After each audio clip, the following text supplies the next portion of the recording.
fortnight ago, the internet was abuzz with news that Geo Pomona CEO Delish Nguwaya had suggested that the city needed to clear vendors from the CBD.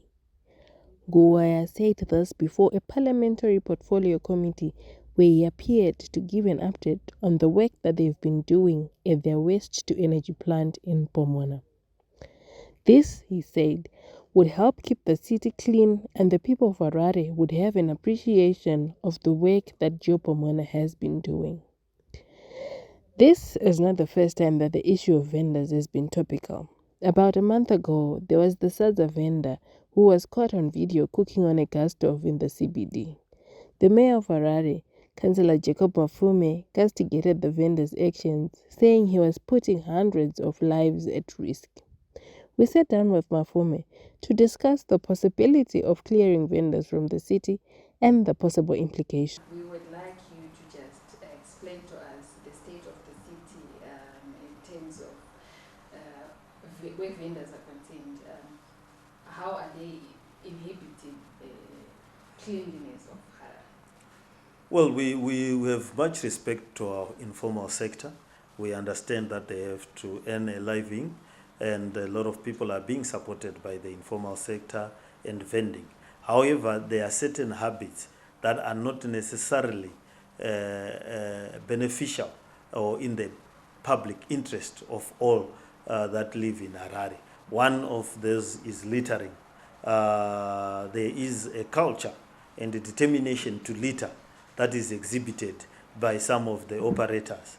There's also a culture of not operating in designated places. There's also a culture of not following the law, and that is creating challenges in our other service delivery goals, that is to keep a smart city or a clean city. Therefore, we are going to employ a strict regime. There are going to be certain areas where we will not allow vending. There will strictly be no vending in a quadrant that would have designated. Secondly, we are going to put vendors in areas where they can be allowed, or streets that they can be allowed to operate, on condition that they follow the law and on condition that they are clean and they do not litter. And we keep saying this, and we hope that the associations of vendors can come forward so that they do self-regulation.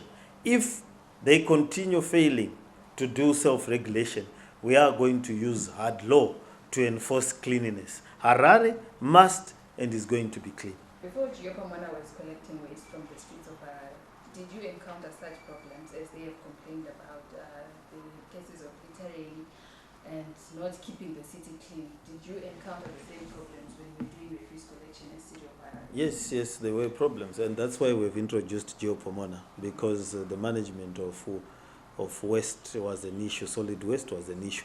We had problems at the dump site, they've been dealt with. Now we are moving into the suburbs, into the CBD, to deal with the problems that are there. And the fact that they are picking that up, it talks to our regulatory framework, it talks to our operational framework, and it also speaks to the habits of the vendors. So we therefore have to take an approach where we deal with these issues in a manner which will leave our city clean. We need to move to pavements, to have clean pavements, improve the ambience, the lighting in the city. It's too dark, it's too dirty, and therefore these are the things that were there before. And the reason why we have put in a private player is to be able not only to identify the problems, but to deal with them. Geo Pomona is advocating for maybe vendors to be evacuated from the city. This would also improve ambience, this would also make Harare cleaner. But how do we strike a balance between having a clean city and also the issue of livelihoods, as you have mentioned before? Everyone who comes to Harare wants to make a livelihood. And what we are simply saying is that the other livelihoods must not be in contradiction with the livelihoods of the rest of the city. Shops need employees to work, and they need customers. So if the CBD becomes dirty, they will lose customers. So we cannot elevate one form of livelihood above the other. But what we are going to do is there are certainly certain areas within the city that will not allow vending, that will not allow parking, that will not allow loitering, and we are in agreement with that approach. Then there are certain designated areas and streets that we are going to allow vending, provided that the vendors are orderly and are clean. There is nothing in the rule book of vendors that says vendors must be dirty by way of practicing their profession. You can be a vendor and be clean. And that's what I firmly believe. Vending is not peculiar to Zimbabwe. It happens in other countries, and other countries have been able to conduct vending in a clean environment. There is also an issue of the mushrooming of malls. Apart from having a lot of shops in a small space, we also have a lot of litter coming from one small space. Remember when we used to have one shop, like, okay, Zimbabwe, we now have a mall that has maybe 42 shops. Is there a way maybe of improving refuse collection in these areas? Yeah, well, the era of departmental shops, where you move into a shop and music will be playing, your children will be singing, and you'll find different things and so forth, is probably gone. It's gone in many ways. All over the world where we've traveled, shops are specializing. People want the best of cell phone. They want the best of jeans. They want the best of makeup. They want the best of hair. They want the best of even nails. There are shops that dedicate themselves just to look at women's fingers and put nails on them.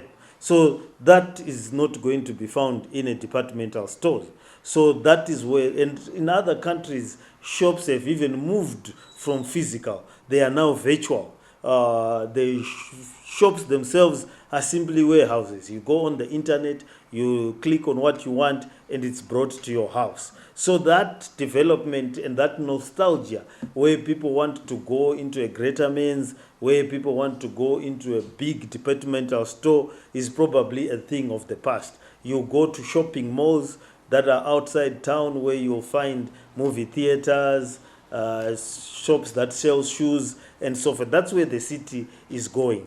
But like I said again, it does not mean that these little shops have to be dirty. These little shops they must have amenities. We are going to talk to the shop owners. You cannot make the whole of your place shopping malls, and you forget to put a toilet for people to relieve themselves, and yet you are bringing in more customers. So that's the balance we are going to develop, and that's the balance we are going to find, which makes sure that as we develop to new forms of shopping, new forms of presenting goods, we do so in an ambience that is pleasing to the. You'll find if you go to Japan. I was in Osaka the other day. I travel a lot, and they had all these little shops that sell games, that sell phones, that sells teddy bears for those that are in love, and so forth. So that is where the world is going, and that is where the city of Harare is going, but we'll have to do it in a clean and orderly fashion. Just as a parting shot, Mayor, where are we maybe with that promotion that you had for people to clear out their areas in rents and water bills? We had a favorable response from the commercial sector. We did not have a so good response from the domestic debtors, which is an amount of around 8 billion. But that is soon going to be a thing of the past. We are now putting water meters. We have put up close to 60,000 water meters to date. All the ratepayers are going to have water meters at their premises, and we are going to make sure that the debt is going to be managed through the water meters. So the issue of debt, or municipal debt, is going to be a thing of the past, and we are going to manage it through that process. But we call upon those that are still owing the municipality to avoid paying in what they would consider harsh measures, to pay off their debt bit by bit, to come and do payment plans with the city council. They will thank me later. It will be less painful a little bit now, very painful when we start enforcing. So it's better for people to take their paid in small dosages.